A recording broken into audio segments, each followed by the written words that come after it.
he was making progress with the backhand. I think he maybe needs to come forward a little bit, test the legs, and open up to the forehand side of the court more, and Fed needs to get in.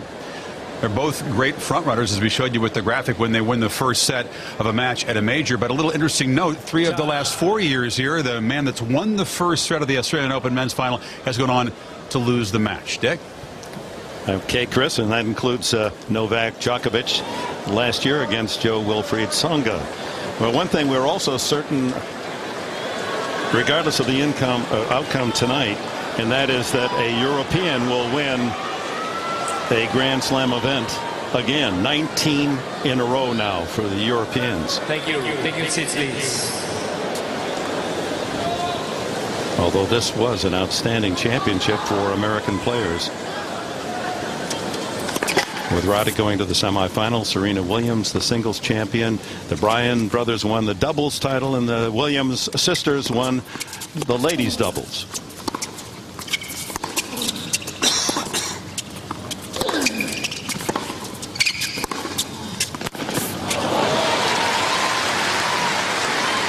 Well, as the guys are talking about, Dick, we may want to call this the Rafa effect, because the first 6 matches, look at the numbers for Federer. Look how consistently dominant he was on serve, particularly those second serve points, winning 59%. Tonight, not only is his first serve percentage down, first serve points way down, and the second serve points are killing him tonight. And here's another one.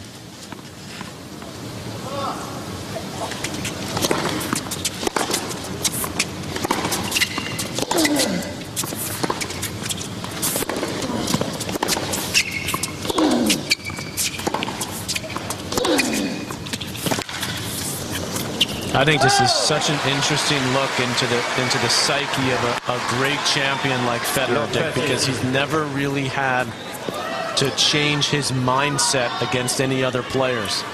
And I believe that when he gets in trouble in big matches in the past, he was able to sort of go into a defensive mode and sort of hang back and try to find his offensive game. Tonight, he has to actually force himself to be more offensive. Because if he just sits back and tries to rally and takes a little something off the ball, he's going to get eaten alive in the rest of this match. He has to go on offense there. And Patrick, that's one of the first flat forehands we've seen from Federer. He's hitting the ball with just as much spin as what Nadal is, and that ball's sitting up, and that's really playing into Nadal's hands. Well, he got tight, Darren, at the end of that set, Federer. You could see his footwork was not as crisp. He was not looking to use his feet. There's a big ace for Federer. His 4th of the match. He's out of love 30 all.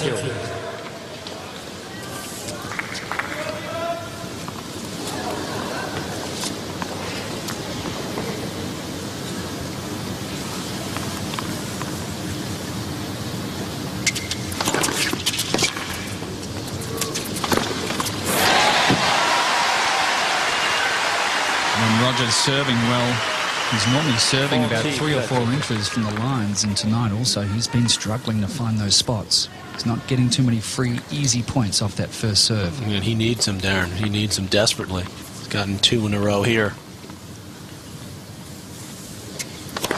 And another. Oh, it was called out, and Federer doesn't agree. The challenge is on.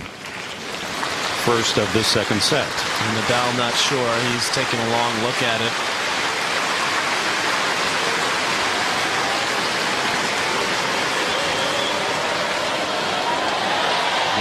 Ace number 5. Federer holds from love 30 to open the second set. Boy, that was a must game for Roger Federer. Oh, absolutely. Losing serve 3 times in the set.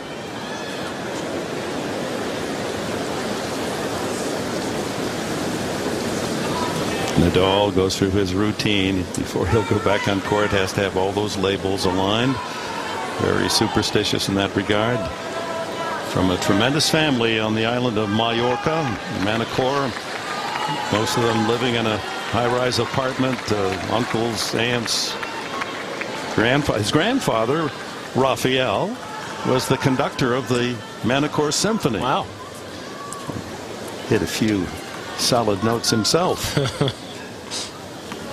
Of course, Uncle Tony is coach, and another Uncle Miguel Angel, 3 times on Spain's World Cup team as one of the outstanding defensemen in soccer.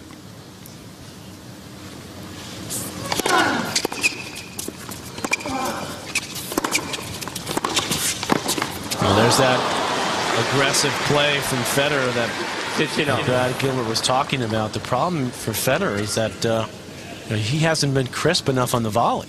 There's no way to volley against Nadal. He moves so well, and his first passing shot is so good. Gets down so low with all that topspin.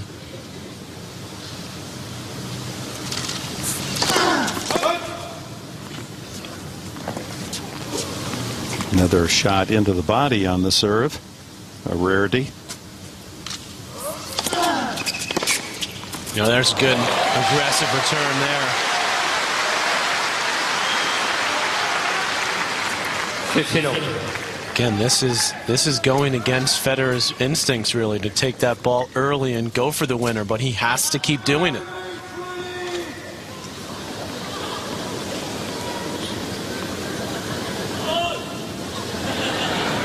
Please.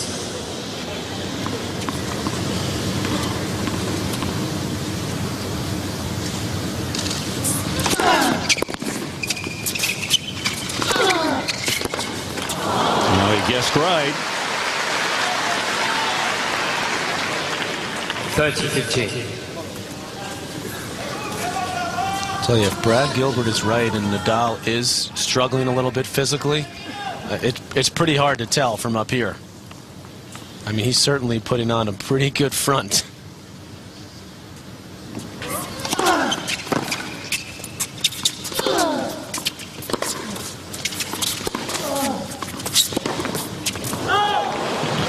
Didn't quite get around that forehand. 40-15.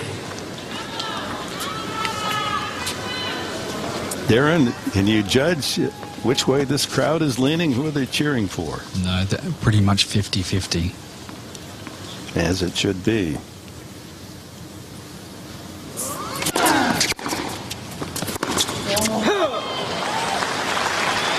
As was pointed earlier, it's so difficult to root against either one, so why not cheer for both? Not only great talents, but each is such a wonderful ambassador to this great game.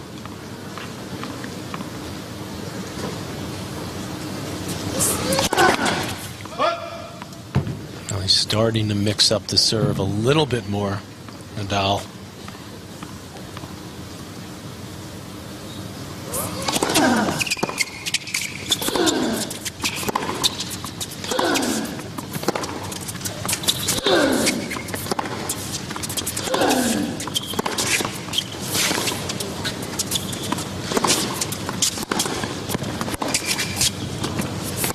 Boy.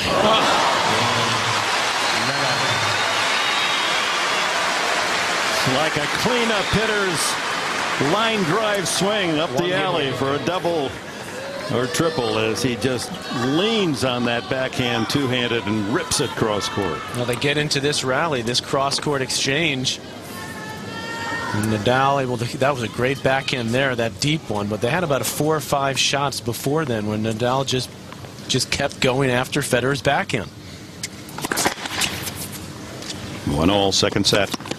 7-5 to Nadal in the opener.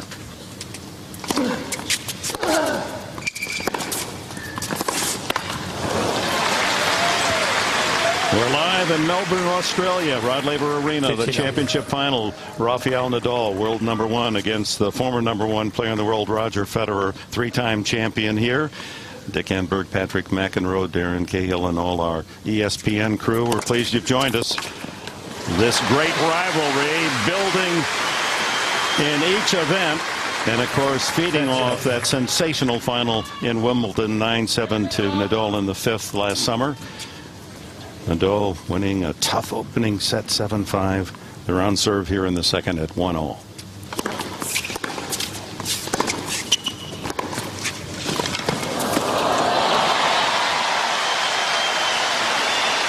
And the brilliant shot making, that what a shot device that are handed out to fans, certainly appropriate in this battle of two terrific talents. Oh, good sign for Federer coming forward. And an easy service game, which he needs. His first love service game of the match, punctuated on his 6th ace on serve in the 2nd. You know, Dick, people ask me all the time, what is it about Nadal that gives Federer trouble? Well, here it is. Watch the heavy topspin to the Federer backhand side. It's off his stronger wing. More topspin. He can go 4 or 5 times consistently, and Federer's not doing a lot to hurt him. That was a pretty good backhand there. He got control of the rally, but Nadal then still can defend with the backhand. Now, there's no other player